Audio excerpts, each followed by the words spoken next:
지금부터 들려드릴 이야기는 한국 교회가 가슴 깊이 품고 있는 어쩌면 가장 아프고 쓰라린 상처에 관한 이야기입니다. 우리가 흔히 교회 세습이라고 부르는 이 문제는 단순히 어느 한 교회의 목사님이 바뀌는 과정에서 일어난 해프닝이 아닙니다. 이것은 한국 교회가 걸어온 지난 역사가 고스란히 담겨있는 거대한 서사이자 사회적 신뢰가 무너져 내린 폐허 위에서 우리가 반드시 직면해야 할 슬픈 자화상입니다. 이 긴 이야기를 통해 우리는 과연 교회가 무엇이며 어디서부터 길을 잃었는지, 그리고 다시 그 길을 찾기 위해 무엇을 해야 하는지 천천히 아주 깊이 있게 들여다보려 합니다. 시간의 태엽을 감아 1970년대와 80년대 우리 사회가 몹시도 가난하고 배고팠던 그 시절로 돌아가 봅니다. 그 시절의 풍경을 기억하시나요? 당시 한국 교회의 1세대 목회자들은 지금처럼 화려하고 웅장한 예배당에서 설교하지 않았습니다. 그들은 그야말로 맨 땅에 헤딩하는 심정으로 십자가 하나를 들고 허허벌판에 섰습니다. 비바람을 겨우 피할 수 있는 천막을 치고 차가운 흙바닥 위에는 거친 가마니를 깔았습니다. 겨울이면 살을 애는 듯한 추위가 천막 틈으로 들어왔지만 목회자들은 밤을 새워 울부짖으며 기도했습니다. 그들의 기도는 처절했고 그들의 눈물은 바닥을 적셨습니다. 그 시절 목회자들의 헌신은 실로 눈물겨운 것이어서 이를 지켜보던 성도들의 마음을 움직였습니다. 가난한 성도들은 자신의 집 문패를 떼어 헌금할 정도로 먹을 것이 없어도 교회에는 가장 좋은 것을 바칠 정도로 교회를 자기 몸처럼 사랑했습니다. 목회자의 피 끓는 헌신과 성도들의 순수한 희생이 만났을 때 한국 교회는 기적과도 같은 폭발적인 부흥을 경험하게 됩니다. 마치 전쟁의 폐허 속에서 한국 경제가 한강의 기적을 일궈내며 세계를 놀라게 했듯이 한국 교회 또한 세계 기독교 역사상 유례를 찾아볼 수 없을 만큼 빠른 속도로 대형화를 이루어냈습니다. 골목마다 십자가가 세워졌고 수만 명이 모이는 거대한 대형 교회들이 탄생했습니다. 이 과정에서 교회를 개척하고 성장시킨 1세대 목회자들은 단순히 영혼을 돌보는 지도자의 위치를 넘어섰습니다. 그들은 수많은 사람을 이끌고 막강한 영향력을 행사하는 카리스마적 리더로 추앙받으며 교회의 중심에 서게 되었습니다. 그러나 빛이 강하면 그림자도 짙어지는 법일까요? 비극과 문제는 역설적이게도 교회가 너무 커져버린 바로 그 영광의 지점에서 싹트기 시작했습니다. 처음 교회가 성장할 때는 목회자도 성도도 모든 것이 하나님의 은혜라고 겸손하게 고백했습니다. 하지만 시간이 흐르면서 상황은 미묘하게 그리고 아주 결정적으로 달라졌습니다.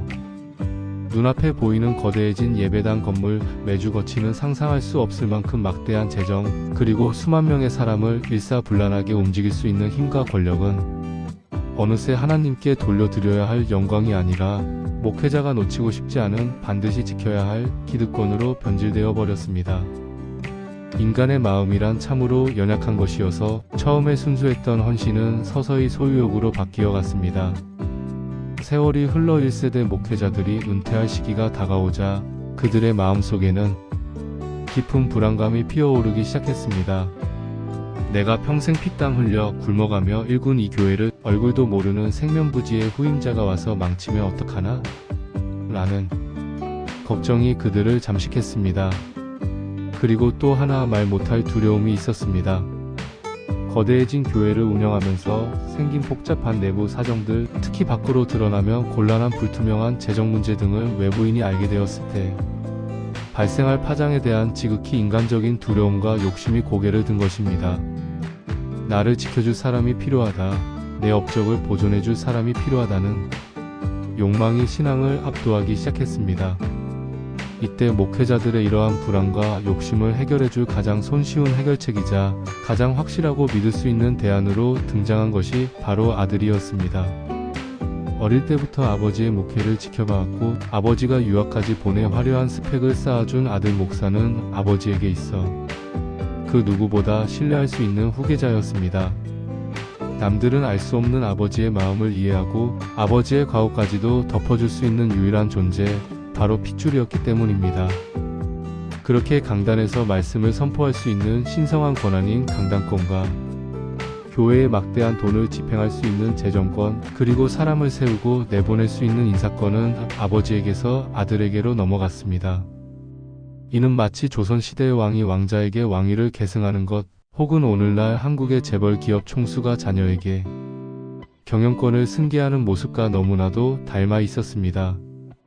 이 과정에서 교회의 진정한 주인인 교인들의 의사는 철저히 묵살되거나 혹은 교묘하게 조종되었습니다. 목사님의 뜻에 순종하는 것이 곧 하나님의 뜻이라는 논리가 강단에서 선포되었고, 이에 반대하는 목소리는 믿음 없는 자의 불평으로 치부되었습니다. 이것이 바로 한국 사회를 떠들썩하게 만들고 세상 사람들로부터 손가락질받게 만든 교회의 세습, 즉 부와 권력의 대물림 현장입니다. 그렇다면 도대체 무엇이 문제일까요? 아들이 목사가 되는 게 뭐가 그리 큰 문제냐라고 반문할 수도 있습니다. 하지만 교회 세습이 가진 문제점은 단순히 목사의 아들이 목사가 되었다는 표면적인 사실에 있지 않습니다. 그 이면에 숨겨진 본질적인 문제들이 교회의 심장을 찌르고 교회가 존재해야 할 이유 자체를 부정하고 있기 때문입니다. 가장 치명적인 문제는 바로 교회의 사유화입니다. 교회는 헬라어로 에클레시아, 즉 하나님의 부르심을 받은 사람들의 거룩한 모임입니다. 따라서 교회의 주인은 목사도 장로도 헌금을 많이 낸 성도도 아니 오직 하나님뿐이어야 합니다. 그런데 주인이 하나님이어야 할 그 거룩한 곳이 특정 가문의 이익을 대변하고 유지하기 위한 패밀리 비즈니스로 전락해버린 것입니다. 이는 우리가 매주 고백하는 교회의 머리는 예수 그리스도라는 신앙 고백을 정면으로 부정하는 행위와 다를 바 없습니다. 하나님이 계셔야 할 자리에 사람의 욕심과 핏줄이 앉아버린 꼴입니다. 또한 세습은 우리 사회의 가장 예민한 영린인 공정의 상실과 그로 인한 박탈감을 초래했습니다.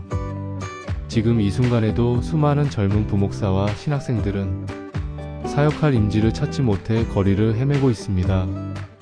생계를 유지하기 위해 편의점에서 아르바이트를 하고 택배 등 각종 아르바이트를 하며 눈물로 기도하고 기회를 기다리는 사역자들이 부지기수입니다. 그러나 대형교회 목사의 아들은 소위 금수저를 물고 태어났다는 이유 하나만으로 별다른 검증이나 치열한 경쟁 과정 없이 거대 교회의 담임 목사직을 차지합니다. 이는 세상이 말하는 불공정의 끝판왕이며 공정과 상식을 그 무엇보다 중요하게 생각하는 젊은 세대가 교회를 등지고 떠나게 만드는 결정적인 계기가 되었습니다. 교회가 세상보다 더 불공정한 곳이 되어버렸는데 누가 그곳에서 정의와 사랑을 배울 수 있겠습니까? 더불어 세습은 교회의 부패를 은폐하는 수단으로 악용되기도 합니다. 많은 경우 세습은 전임 목회자의 재정 불투명성이나 독단적인 운영을 덮기 위한 방패막이로 사용됩니다. 생판 남인 후임자가 오면 과거의 장부를 들춰보고 잘못된 점을 지적할 수 있지만 아들이 후임자가 되면 아버지의 과오를 들추지 않을 것이라는 일종의 침묵의 카르텔이 형성되기 때문입니다. 결국 세습은 과거의 잘못을 회개하고 청산할 기회를 차단하고 교회를 더욱 깊은 부패의 늪으로 빠뜨리는 결과를 낳습니다. 우리는 여기서 한 가지 더 깊은 질문을 던져야 합니다. 서구의 교회들도 존재하는데 왜 유독 한국 교회에서만 이런 세습 문화가 강력하고 빈번하게 나타나는 것일까요? 이를 이해하기 위해서는 한국 교회사와 우리 안에 내재된 문화적 맥락을 깊이 들여다볼 필요가 있습니다. 한국 교회는 서구의 기독교를 받아들였지만 그 뿌리에는 한국 특유의 유교 문화가 깊이 자리 잡고 있습니다. 가업 계승을 효로 여기는 정서가 교회 안에 스며들면서 아들이 아버지의 뒤를 잇는 것을 아름다운 전통이나 충성스러운 효도로 포장하게 되었습니다. 또한 교인들 사이에는 우리 훌륭한 목사님의 핏줄이니 그 영적인 능력, 소위 영발도 이어받았겠지라는 무속적이고 샤머니즘적인 기대가 투영되기도 했습니다. 성경적인 리더십 교체가 아니라 혈통에 의존하는 정근대적인 사고방식이 작동한 것입니다. 그리고 한국 교회의 성장은 한국의 산업화 과정과 그 궤를 같이 합니다. 한국 경제를 이끌었던 기업들이 창업주 중심의 강력한 오너십으로 급성장한 뒤 자녀에게 경영권을 물려주는 재벌 체제를 구축했듯이 교회 또한 이러한 사회적 분위기를 그대로 탑습했습니다. 교회는 성장지상주의 속에서 혼란 없이 효율적으로 리더십을 교체한다는 명분으로 세습을 택했고, 교회 안정을 위해서라는 변명은 사실 기득권 유지를 위해서라는 말과 다르지 않았습니다. 역사적으로 한국 교회는 개별 교회의 성장을 최우선으로 하는 개교의 중심주의가 매우 강했습니다. 내 교회라는 소유욕이 하나님의 보편적 교회라는 인식보다 앞섰기에 종교개혁의 위대한 정신인 오직 은혜, 오직 믿음은 사라지고 그 자리에 자본주의의 논리와 혈연주의가 강단에 서게 된 것입니다. 이는 결국 교회가 가져야 할 공공성, 즉 공교회성의 상실을 가져왔다고 볼 수 있습니다. 교회 세습은 한국 교회가 지난 세월 땀과 눈물로 쌓아 올린 영광의 역사 뒤에 드리운 짙은 그림자입니다. 세상은 이제 교회를 향해 조롱 섞인 목소리로 묻고 있습니다. 너희도 세상 기업과 다를 바가 무엇이냐? 너희가 말하는 사랑과 정의가 고작 자기 자식 챙기기였느냐라고 말입니다. 세습은 단순히 목회자 한 가정의 탐욕 문제가 아닙니다. 그것은 교회의 주인이 누구인가라는 본질적인 질문을 잊어버린 한국 교회의 집단적 타락을 보여주는 슬픈 자화상입니다. 그래서 이제 우리는 한국 교회가 어떻게 다시 교회다움을 찾을 수 있을지 고민해야 합니다. 한국 교회의 다음 페이지가 절망이 아닌 희망으로 쓰이기 위해서는 뼈를 깎는 반성과 구체적인 대안이 필요합니다.